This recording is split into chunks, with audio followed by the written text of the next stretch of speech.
Salutations internautes, dans cette vidéo je vais te présenter un pistolet semi-automatique de la marque Sig Sauer, le 1911-22. Nous allons voir quelle est son utilité, à quel type de tireur il peut s'adresser et enfin je te donnerai mon retour sur ce PA. Donc c'est une arme de calibre 22 long rifle, une munition très populaire au sein des tireurs, de par le fait que cette dernière soit disponible à très bas prix, comptez entre 4 à 6 € en moyenne pour une boîte de 50. Ce qui en fait une munition économique. Un autre de ses atouts est la possibilité d'en acheter sans restriction, comparé à du 9 mm qui ne peut être acheté que jusqu'à 2000 munitions par an, alors qu'avec du 22 c'est illimité. Et puis son dernier avantage est d'être distribué par beaucoup de marques dans diverses configurations, de la subsonique à la high velocity. Mais revenons-en au pistolet. C'est donc une arme de la marque germano-suisse Sig Sauer que nous avons là. C'est cette même marque qui distribua les pistolets Sig 2022 à la gendarmerie française. Mais ici, c'est une version de l'iconique 1911 de chez Colt que la firme a reproduit, avec quelques améliorations comme la queue de castor ainsi qu'une détente réglable.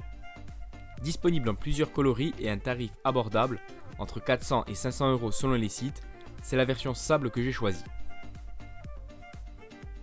Le Sig 1911 est livré dans sa mallette avec 2 chargeurs de 10 coups.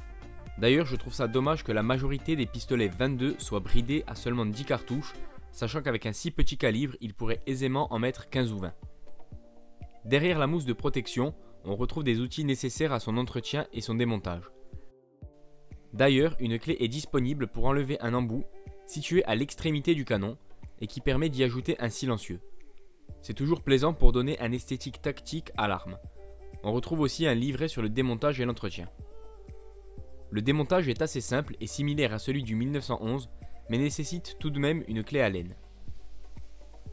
Pour en revenir sur la question de son utilité, je dirais que le Sig est avant tout une arme de loisir à utiliser pour du fun tir de par son petit calibre et sa bonne précision. Son esthétique permet de se familiariser avec la gamme des 1911 sans passer directement par du gros calibre, le tout à bon prix. C'est donc une arme qui conviendra à des tireurs néophytes pour répondre à la deuxième question, voire même à des survivalistes de par son calibre 22 tant affectionné par cette communauté. D'ailleurs, si des survivalistes regardent cette vidéo, j'aimerais savoir si vous êtes du même avis. Vous pouvez dire ce que vous en pensez dans les commentaires afin d'avoir une idée plus globale de la chose, et si vous êtes d'accord, vous pouvez aussi mettre un pouce bleu à cette vidéo pour me soutenir et lui donner plus de visibilité. Passons maintenant à mon retour d'expérience. Après plusieurs centaines de cartouches, je dois dire que cette arme est assez convaincante de par sa précision. Seulement un reproche, c'est que quelques enrayages sont tout de même apparus. Certaines fois à cause de défauts de cartouches, et d'autres fois car ces dernières manquaient de puissance pour réarmer la culasse, qui est pourtant très souple.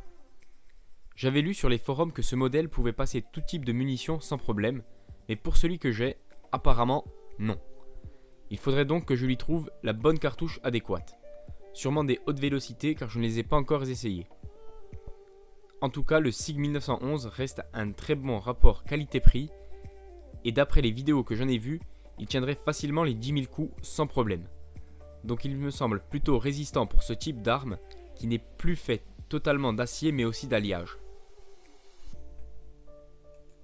C'est tout ce que j'avais à dire pour cette arme, mais d'autres sont disponibles sur ma chaîne. Donc n'hésitez pas à faire un tour pour les voir.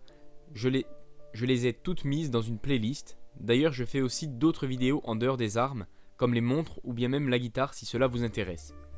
Cette vidéo touche à sa fin. Si elle vous a plu, n'hésitez pas à vous abonner et à partager la vidéo auprès de vos amis amateurs d'armes. D'autres vidéos sont à venir, donc restez à l'écoute. Quant à moi, je vous dis à bientôt.